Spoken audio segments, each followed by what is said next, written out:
So నేటి నుంచి భూములకు కొత్త విలువ, అభ్యంతరాలు స్వీకరణకు టోల్ ఫ్రీ నంబరు, రిజిస్ట్రేషన్ శాఖలో చాలా మార్పులు తెచ్చాం. సో తెలంగాణలో భూముల ధరలను పెంచేసిన పరిస్థితి రాష్ట్ర ప్రభుత్వం పెంచేసింది. ఇక సామాన్యుడు తెలంగాణలో Hyderabad, especially Hyderabad metropolitan cities ఏవైతుంటే హైదరాబాద్ కానీ ఈ వరంగల్ కానీ ఈ విధంగా ఏరియాలో కంప్లీట్గా భూములు కొనే పరిస్థితిలో సామాన్యుడు లేడు. ఇప్పుడు గత 10 ఏళ్ళుగా అదే ఉంది. దాంతో రియల్ ఎస్టేట్ తగ్గింది అన్నారు. కానీ ఎవరైనా సరే ఎక్కడికి వెళ్ళినా సరే గుంట భూమి కూడా కొనే పరిస్థితి తెలంగాణలో లేకుండా పోయింది. కానీ ప్రభుత్వ భూములన్నీ కూడా అంటే ప్రజల భూములన్నీ కూడా ప్రభుత్వాలు ఆ ఖజానా నింపుకోవడానికి అమ్ముతున్న పరిస్థితి కనిపిస్తోంది. సబ్ రిజిస్ట్రేషన్ అధికారులు తగ్గించాం.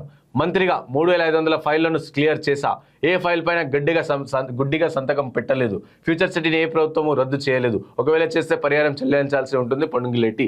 సో మంత్రిగా 3500 ఫైళ్లను క్లియర్ చేశారంట. అంటే మళ్ళీ ఏ ఫైల్ను కూడా గుడ్డిగా సంతకం పెట్టలేదు. అంటే మన పొంగులేటి గారికి 3500 ఫైళ్ళు క్లియర్గా శూన్యంగా పరిశీలించి సంతకాలు పెట్టారంట. అంత టైం ఉంది పొంగులేటి గారికి. సో ఏ ఫైల్ను కూడా గుడ్డిగా సంతకం పెట్టలేదంట. సో గ్రేట్ కదా, మంచి పనే కదా ఇది. సవరించిన భూముల విలువలు శుక్రవారం నుంచి అమలులోకి వస్తాయని, ఇకపై రిజిస్ట్రేషన్ చేసుకునే వారు నూతన విలువల ప్రకారమే స్టాంపు డ్యూటీ చెల్లించాల్సి ఉంటుందని మంత్రి పొంగులేటి శ్రీనివాసరెడ్డి తెలిపారు.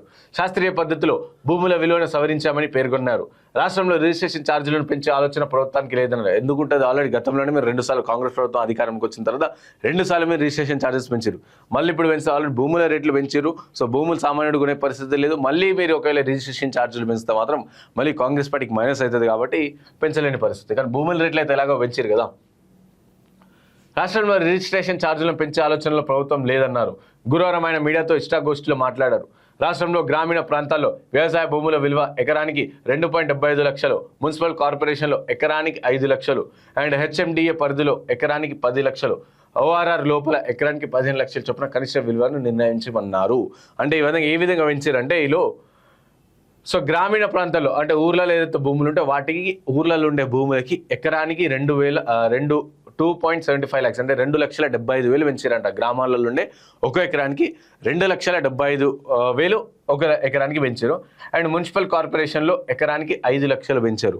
సో మున్సిపల్ కార్పొరేషన్ ప్రాంతాలు ఏవైతుందో వాటికి ఎకరానికి 5 లక్షలు పెంచారు. అండ్ హెచ్ఎండిఏ పరిధిలో ఉన్న ఎకరానికి 10 లక్షలు పెంచారు. సో ఎకరం భూమి 10 లక్షలు పెంచారంట. నార్మల్ అక్కడ ఉన్న ల్యాండ్ వాల్యూ ఒకటి ఉంటే దానికి అడిషనల్గా ఒక 10 లక్షలు పెంచారనమాట. అండ్ ఓఆర్ఆర్ లోపల ఉన్న ఎకరానికి 15 లక్షల చొప్పున కనిష్ట విలువలు నిర్ణయించారు. అండ్ ఓఆర్ఆర్ లోపల ఏదైతే ఉంటుందో అవుటర్ రింగ్ రోడ్ లోపల ఏదైతే ఉంటుందో అవన్నిట్లు కూడా 15 లక్షల రూపాయలు పెంచారంట.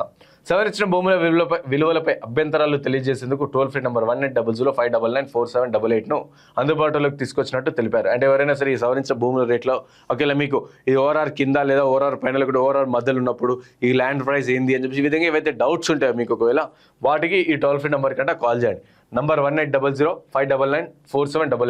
అందుబాటులోకి తెచ్చినట్టు తెలిపారు. ఇక వాట్సాప్ నెంబర్ కూడా అవైలబుల్ ఉందంట. 8247619983 8247619983కి సైతం ఫిర్యాదు చేయొచ్చని వెల్లడించారు. ఇక ఎలాంటి అక్రమాలకు తావు ఇవ్వకూడదనే ఉద్దేశంతో సబ్ రిజిస్ట్రేషన్ అధికారులు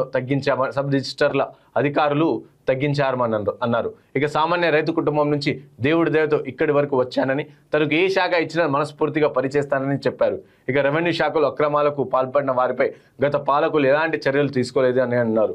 ఇక తప్పు చేసిన వారిపై విచారణ చేపట్టకుండా తప్పించాలని చూశారని దుయ్యబట్టారు. అంటే గత 10 ఏళ్లలో సో అప్పుడు తప్పు చేసిన వారిని ఎలాంటి వాళ్ళని తప్పించకుండా దాచిపెట్టారు అన్నట్టు మాట్లాడుతారు.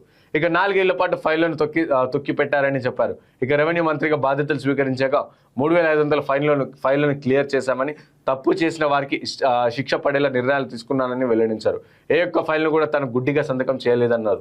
ఇక బీఆర్ఎస్ అధికారంలో ఉన్నప్పుడు అసెంబ్లీలో అడిగిన ప్రశ్నలకు సమాధానాలు వచ్చేవి కాదన్నారు. ఇక బీఆర్ఎస్ హయాంలో అసైన్డ్ భూముల సైతం రిజిస్ట్రేషన్ చేశారని, ఇంకా తాము వచ్చిన వాటిని 22A నిషేధిక జాబితాలో పెట్టాలని అన్నారు. ఇక భూములకు సంబంధించి ప్రతి డాక్యుమెంటరీను డిజిటలైజ్ చేస్తున్నామని అన్నారు. ఇక భవిష్యత్తులో వచ్చే ఏ ప్రభుత్వం కూడా ఫ్యూచర్ సిటీని రద్దు చేయడం సాధ్యం కాదని అన్నారు. ఒకవేళ రద్దు చేస్తే పరిహారం చెల్లించాల్సి ఉంటుంది అని అన్నారు. 1.5 ఏడాదిన్నరలో 90% గ్రామాల్లో సర్వే పూర్తి చేస్తామని, అసైన్డ్ భూముల పాలసీ తెస్తామని వివరించారు. కాగా గచ్చిబౌలి టెలికాంలో జరుగుతున్న ఇంటిగ్రేటెడ్ సబ్ రిజిస్ట్రేషన్ కార్యాలయం పనులు మంత్రి పొంగులేటి పరిశీలించారు. సో ఇట్లా ఈ విధంగా ఓవరాల్గా చూసుకుంటే తను మనం మంచి పనులు చేసినా అని చెప్పేసి చెప్పుకొస్తున్నాయి. సో భూముల రేట్లు గ్రామీణ ప్రాంతాల్లో కావచ్చు, లేకుంటే అర్బన్లో కావచ్చు, లేకుంటే ఓఆర్ఆర్ లోపల ఉన్న దాంట్లో ప్రతి దాంట్లో 2.75 2,75,000 నుంచి సుమారుగా 15 లక్షల వరకు భూమి రేట్లు పెరిగిపోయినాయి రాష్ట్రంలో, తెలంగాణ రాష్ట్రంలో. ఇంకోవైపు ఎవరైతే ఈ రోజు నుంచి భూములు కొనడం కానీ భూములు వెళ్ళి రిజిస్ట్రేషన్ చేసుకోవాలనుకుంటారో వాళ్ళు ఇవన్నీ కూడా పెరిగిన మొత్తాన్ని చెల్లించి వాళ్ళు రిజిస్ట్రేషన్ చేసుకోవాలి. అంటే స్టాంపు డ్యూటీలు పెరగలేదు, కేవలం భూమి రేటు, భూమి విలువని ఈ రాష్ట్ర ప్రభుత్వం పెంచేసింది.